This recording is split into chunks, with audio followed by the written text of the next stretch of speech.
The massive warship Bone Crusher floated silently through the void of space. Inside the command center, General Thakmer stood nearly 3 meters tall, his thick armored scales gleaming under the red emergency lights. His razor-sharp claws clicked against the metal railing as he watched the holographic display. Show another conquered world. The planet below was burning. What had once been the beautiful crystal cities of the Zilani Federation now lay in ruins, their towers melted into twisted metal by the Korthok fleet's plasma cannons. Smoke rose from 1,000 fires, and the orbital scanners showed no signs of organized resistance remaining. Another easy victory, growled Commander Vexahal, stepping up beside his general. The smaller Korthok officer's hide was covered in battle scars that told the story of dozens of conquered worlds. The Zilani barely fought back. They surrendered after only 6 days. Thekmar's lips pulled back in what might have been a smile, revealing rows of teeth that could bite through steel. Weak creatures. They spent their time building art and music instead of weapons. They deserved to fall. Buzzed with activity as Korthok warriors prepared for the next phase of their conquest.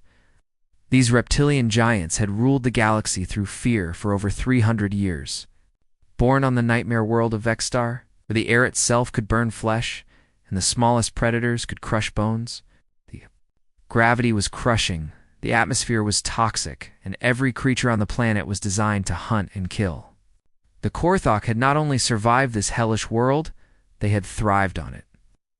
They had climbed to the top of the food chain through pure violence, and had never looked back. Sir, called out the communications officer from his station, are deep. Space scouts are reporting something interesting. Thakmer turned his massive head toward the smaller Korthok. What is it? We have detected radio signals from an unknown system. Third planet from a yellow star. The signals are primitive but organized. The species appears to be in early technological development. A holographic star map appeared in the center of the bridge, showing a small solar system on the outer edge of explored space. The third planet glowed blue and green, with white clouds swirling around its surface. It looked peaceful, almost welcoming. Show me the details, Thakmer commanded. The display zoomed in on the planet, revealing oceans of liquid water and vast continents covered in green vegetation. The atmospheric readings showed oxygen and nitrogen, with no signs of the toxic gases that made most worlds uninhabitable. The gravity readings were almost exactly what the Korthok considered normal. It looks soft, Vexahal observed with disgust. Like a garden world. The species living there must be incredibly weak. The communications officer continued his report. Inhabitants call themselves humans and their world Earth. Our analysis of their transmissions shows they have achieved basic spaceflight and nuclear technology, but their military capabilities appear very limited. Thakmer studied the peaceful-looking world with growing interest. After the disappointing quick surrender of the Zilani, he was hoping for something more challenging. But this Earth looked like it would provide even less sport than their last conquest. Any signs of planetary defenses? He asked. Minimal, sir. A few orbital stations, some primitive missiles, but nothing that could threaten our fleet. They do not even seem to know we exist. Perfect, Thakmer said, his voice carrying the satisfaction of a predator who had spotted easy prey. Not long. To reach this Earth. 3 months at maximum hyperspace speed, sir. The general nodded slowly. Prepare the third fleet. We will give these humans a proper introduction to Korthok might. Around the bridge, the crew began preparing for another conquest. In their minds, it would be exactly like all the others. They would arrive, demand surrender, and when the weak species inevitably refused, they would demonstrate their overwhelming power. Most species surrendered after seeing what Korthok weapons could do to their cities. The few that continued to resist were usually defeated within days. Sir Vexahal said, should we study their military capabilities more carefully? Even weak species sometimes have surprises. Thakmer laughed, a sound like grinding metal. Look at that world, Commander. It is a paradise. Gentle gravity, breathable atmosphere, liquid water, oceans. Any species that evolved on such a soft world could not possibly pose a threat to warriors from Vexstar. The crew continued their preparations, loading weapons and checking ship systems. Something that would change everything they thought they knew about predators and prey. As the great warships of the Third Fleet began their journey toward Earth, General Thokmer allowed himself to feel satisfied. Soon, another weak species would kneel before Korthok power. The humans would learn what every other species in the galaxy had learned, that the Korthok were the ultimate apex predators. And resistance was futile, but Earth was not like other worlds, and humans were not like other species. The Korthok were about to discover that sometimes the most dangerous predators were the ones that did not look dangerous at all. 3 months later, the Korthok's Third Fleet dropped out of hyperspace at the edge of the solar system. Stood on the bridge of his flagship, expecting to see the usual sight of panicked ships fleeing from his massive war fleet. Instead, he saw something that had never happened before in 3 centuries of conquest. The humans were coming toward them, sir, reported the sensor officer, his voice confused. Multiple contacts approaching from the third planet. They appear to be military vessels. Thekmer stared at the tactical display in disbelief. The approaching ships were tiny compared to his dreadnoughts, but they moved with clear purpose and organization. Even more strange, there were no desperate RADIO messages begging for mercy or offering tribute. She had dark hair and eyes that showed no fear as she looked directly at the alien general who had destroyed dozens of worlds. "Unknown vessels," she said in clear galactic standard language, "you have entered Earth's space without permission. I am Commander Giwon Kim of the United Earth Defense Force. State your intentions immediately." The bridge fell completely silent. In 300 years of galactic conquest, no species had ever made demands of the Korthak Empire. They begged. They cried. They sometimes tried to fight. They never gave orders to Korthok warriors. Thukmer felt his jaw drop open, showing his razor-sharp teeth. "I am General Thakmer of the Korthok Empire," he roared, his voice echoing through the bridge. "You will surrender your world immediately, or we will destroy every city on your planet." Commander Kim's expression did not change at all. Her voice remained calm and professional. Commander Vexahal stepped forward, his scarred hide rippling with rage. "They dare threaten us. These soft creatures from their peaceful garden world think they can challenge the apex predators of the galaxy." Imp. But Thakmer was studying the human commander's face more carefully. He had seen fear in the eyes of 1,000 conquered species, and he saw none of it in this human. Instead, he saw something that made his scales tingle with an uncomfortable feeling he had never experienced before. "You do not understand what you face," he said slowly. "We are from Vexstar, a world that would crush your bones with its gravity alone. We have conquered species that breathe poison and swim in molten metal. What makes you think anything from your soft world could stand against us?" Commander Kim's mouth curved slightly in what might have been a smile. "General, you clearly have not done your research about Earth. Allow me to educate you." The human ships opened fire. What happened next broke every rule of warfare the Korthok had ever learned. The human vessels were much smaller than the Korthok ships, but they moved like nothing the aliens had ever seen. They twisted and turned through space in impossible patterns, their pilots pulling maneuvers that should have turned any living creature into liquid. Their weapons were weaker than Korthok plasma cannons, but they used them with surgical precision. Instead of trying to overpower the alien ships, they targeted specific weak points. Engine cooling systems, weapon power supplies, and shield generators all came under focused attack. How are they doing this? Vexahal demanded as another frigate reported critical damage to its main engines. The answer came when a human fighter was disabled and its pilot captured. Lieutenant Minho Park was brought before General Thakmer, and the young man showed none of the terror that usually came with capture by the Korthok. "You fight like nothing we have ever seen," Thakmer admitted, studying the small human with genuine confusion. "Your tactics are creative. Your pilots survive forces that should kill them. How is this possible?" Minho shrugged, not seeming bothered. "By his injuries? We're from Earth, sir. We've been fighting gravity, weather, predators, and each other for millions of years. This is just another day for us. Predators, Exahal interrupted. What predators could possibly threaten creatures from such a gentle world? The human pilot's eyes lit up with what looked like amusement. Well, there are sharks, which are basically living weapons with teeth. Crocodiles that can crush steel in their jaws. Bears that can run faster than most vehicles.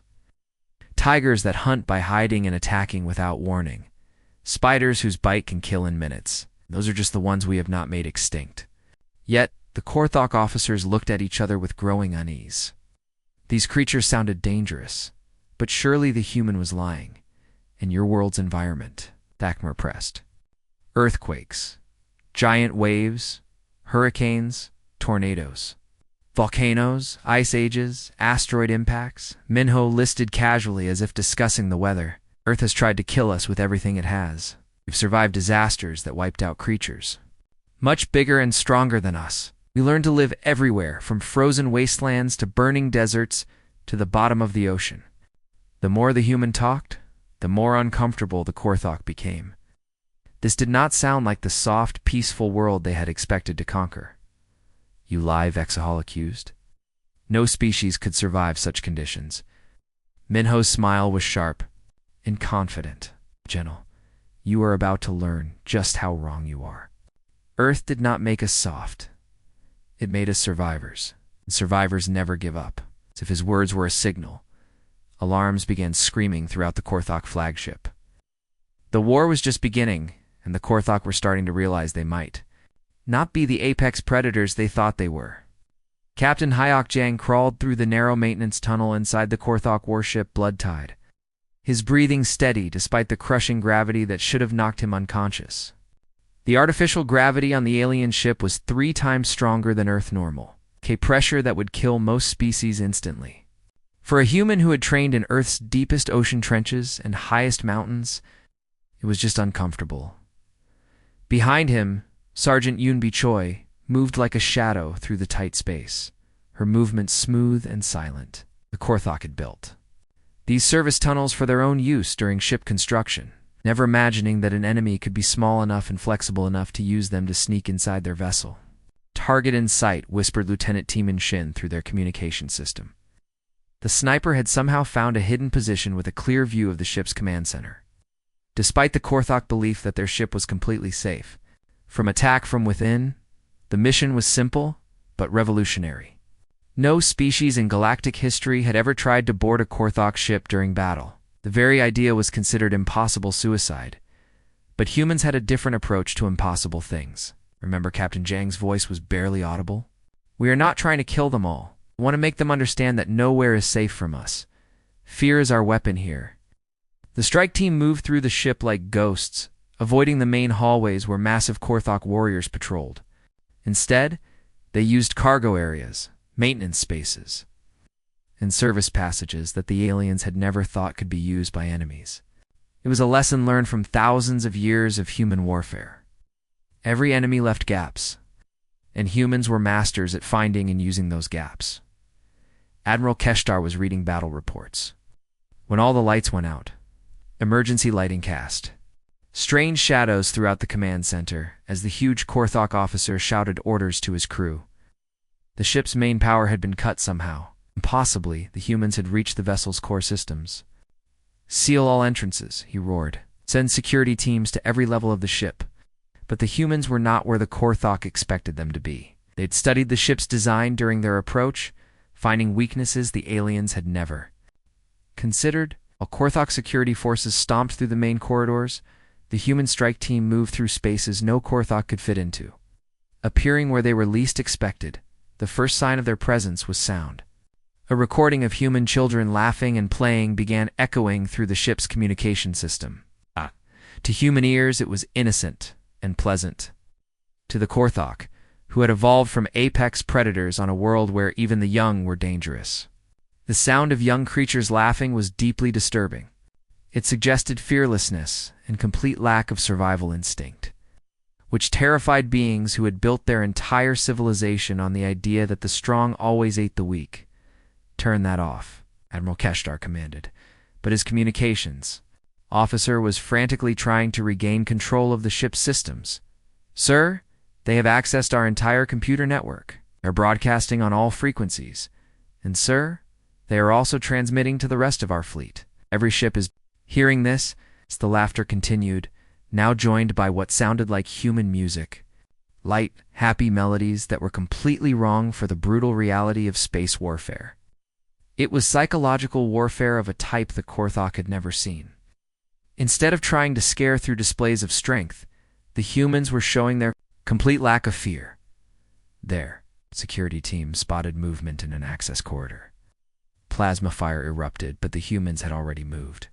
They struck like shadows, disabling systems and vanishing before the Korthok could respond effectively. The security teams found evidence of the human presence everywhere, but never the humans themselves. Disabled weapon systems, cut power cables, and strange messages left behind in places no enemy should have been able to reach. When Admiral Keshtar finally came face to face with the human infiltrators, he was shocked by what he saw. They were small, fragile-looking creatures who should have been crushed flat by the ship's gravity. Instead, they moved with easy confidence, their strange, flat faces showing no signs of the strain that should have killed them. "Admiral Captain," Jang said politely, his weapon pointed at the massive alien. "We need to have a conversation. You cannot be here," Keshtar growled, his mind struggling to understand the impossible. "The gravity alone should have killed you. The air pressure in this section would crush most species. Earth gravity is only slightly less than what you are running here," Sergeant Choi replied conversationally. "And our air pressure at sea level is actually higher than your ship's standard atmosphere. We literally evolved in conditions more hostile than your so-called death ship." The Admiral's eyes went wide. "Impossible." Our intelligence said your world was a soft paradise. "Your intelligence was wrong," Captain Jang said calmly. "Earth is a death world, Admiral. We just happen to be the apex predators who survived it." If to prove his point, the sound of human laughter continued to echo through the ship's corridors, a sound that was beginning to spread panic among the Korthok crew. These were not the desperate battle cries of a cornered species. They were the confident sounds of creatures who had never learned to fear anything. Around the ship, other human teams were completing their objectives.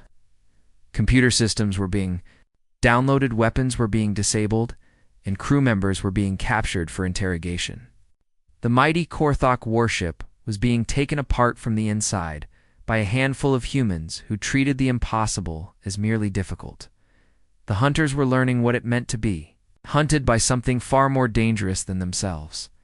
Dr. Suman Lee stood in the Earth Defense Command Center, staring at the holographic display that showed data from captured Korthok ships.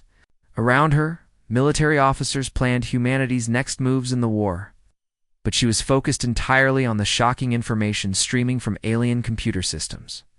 "The gravity numbers are the key to everything," she explained to the assembled officers, her voice carrying the excitement of a scientist making an incredible discovery. "What we thought was our biggest weakness is actually revealing something amazing about human evolution." General Doyon Kim, the Supreme Commander of Earth's Defense Forces, leaned forward with interest. "Tell us what you found." "The Korthok homeworld Vexstar has surface gravity that is 2.3 times Earth normal. They have spent centuries telling themselves this makes them the ultimate warriors, and compared to most galactic species, they are right. But Earth's gravity is 0.97 of their standard. We are essentially fighting them on almost equal terms, except we are faster, more flexible, and more adaptable." Lieutenant Colonel Jinwoo Park, who had just returned from successfully capturing a Korthok destroyer, nodded grimly. "That explains why their heavy armor does not slow them down as much, as we expected. But why are we beating them in every fight?" Dr. Lee's expression grew more serious. "We are not just from a high-gravity world. We are from a death world that makes their so-called apex predator planet look like a peaceful garden." Holographic display changed, showing comparison data between Earth and Vexstar. The officers in the room fell silent as they began to understand what the numbers meant. "Vexstar has dangerous predators. Certainly," Dr. Lee continued. "But they are dangerous in predictable ways. Large, armored creatures that rely on pure strength. Earth's predators are diverse beyond anything the Korthok evolved to handle. We have pack hunters like wolves that coordinate attacks, ambush predators like spiders that build sophisticated traps, microscopic predators like bacteria and viruses that can kill organisms millions of times their size. And we survived all of them, General Kim said quietly. More than survived. We dominated them. Look at this evolutionary data. The display showed timelines of species development. The Korthok evolved on a world with consistent conditions. High gravity, toxic atmosphere, dangerous animals, but it was always the same. Earth has experienced multiple extinction events. Ice ages, asteroid impacts, massive volcanic eruptions, dramatic climate changes. Each time, we adapted. We did not just survive change. We became masters of it. Major Sumin Bey, the intelligence officer who had been questioning captured Korthok prisoners, stepped forward. That matches what we are seeing in their psychological profiles. They are having serious trouble adapting to our tactics because they have never encountered an enemy that changes strategy this quickly. Dr. Lee nodded. Exactly, and there is more. We have been analyzing their recreational activities, what they do for fun. The results are revealing. The display showed recordings from captured Korthok vessels. The aliens' idea of entertainment involved activities that humans would consider barely challenging. Low-intensity combat practice, strength competitions, against simple weights, and strategic games with predictable outcomes. Now look at human recreational activities, Dr. Lee said. The display shifted to show humans engaging in extreme sports. Mountain climbing, deep-sea diving, skydiving, car racing, and dozens of other activities that would be considered military training by most galactic species.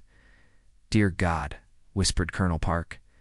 We do this for fun. It gets better, Dr. Lee continued. I have been comparing their physical capabilities to baseline humans.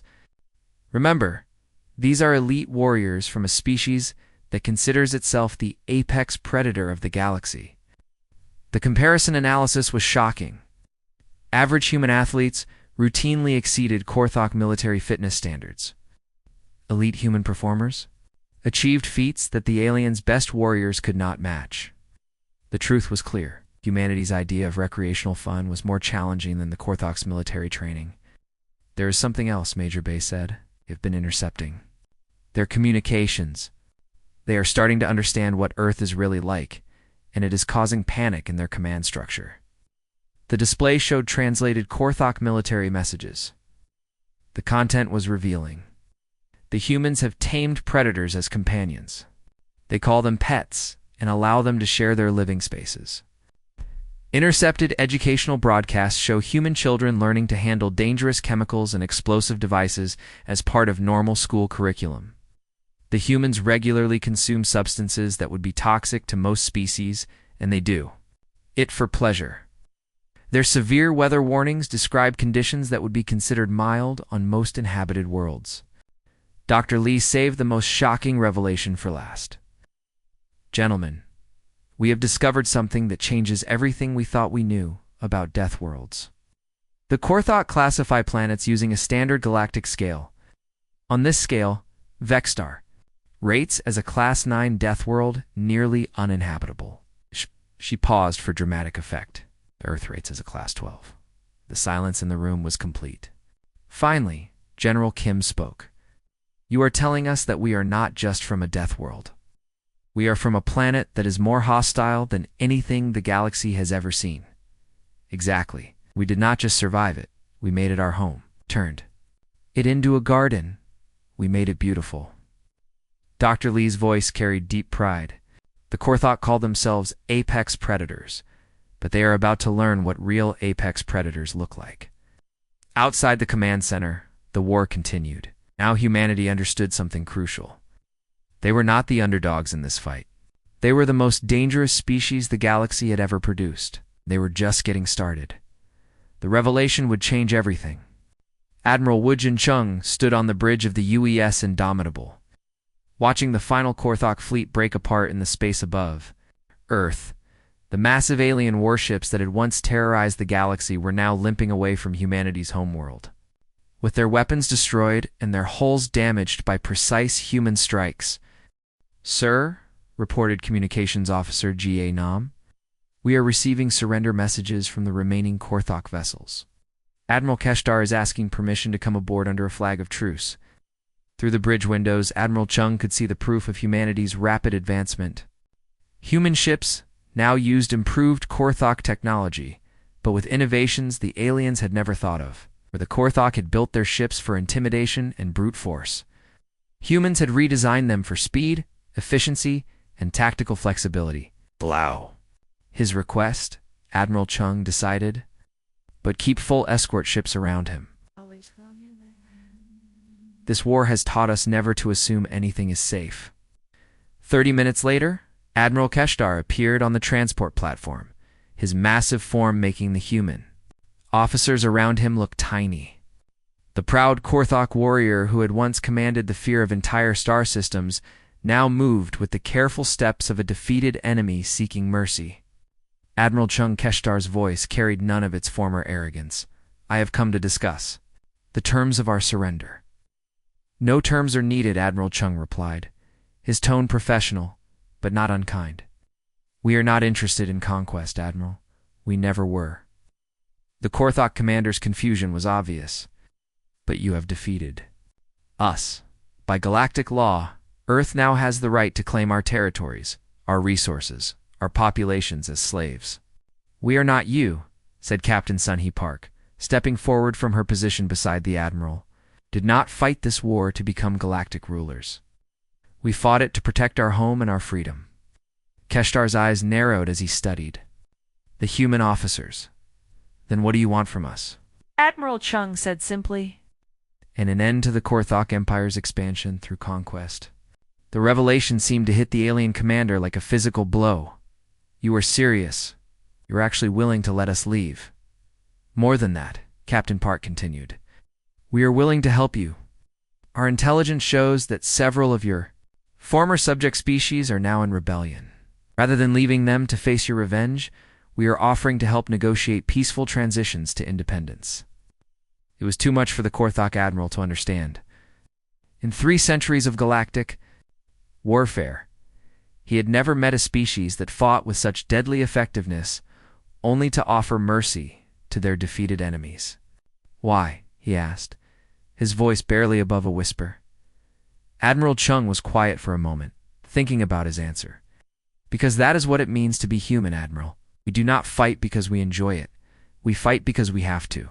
We do not conquer because we want to rule others. We conquer because we want to protect what we love." "But you are apex predators," Keshtar protested. "Your world made you into the ultimate killers. Your evolution demands that you dominate the weak." "Our evolution taught us to survive," Captain Park corrected.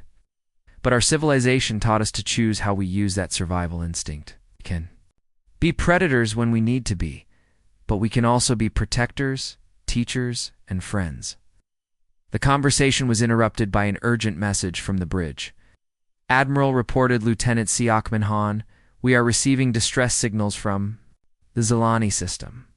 Several other species are trying to claim former Korthak territories. The Zilani are asking for our help." Admiral Chung looked at Admiral Keshtar with something like sympathy. "It seems your empire's collapse is creating a power vacuum. Other species are moving in to fill the space you left behind." "The Zilani were one of our recent conquests," Keshtar admitted. "They are a peaceful species. They will not be able to defend themselves against aggressive neighbors. Then we will help them," Admiral Chung decided. "Captain Park, send the 3rd Fleet to the Zilani system. Full diplomatic escort. Make it clear that Earth is extending protection to any species seeking peaceful independence."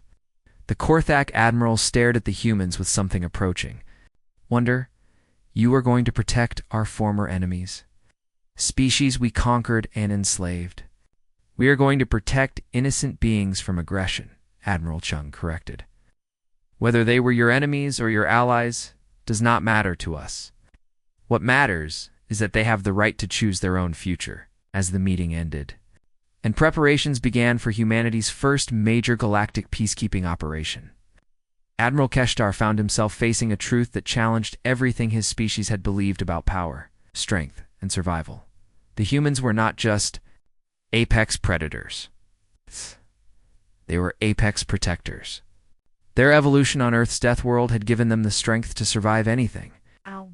But their civilization had given them the wisdom to choose how to use that strength.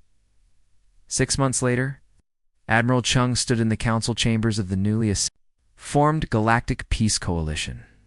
Representatives from dozens of species, former Korthok subjects, independent worlds, and even reformed Korthok colonies had gathered to establish new rules for interstellar relations. The age of conquest is over, he announced to the assembled delegates. The age of cooperation begins now. In the audience, Admiral Keshtar nodded slowly. He had spent months learning about human history, studying how a species that had evolved as perfect killers had chosen to become perfect protectors. For the first time in galactic history, the most dangerous species in the cosmos had arrived, not as conquerors, but as guardians. The weak could finally sleep safely, knowing that the strongest had chosen to protect rather than prey upon them.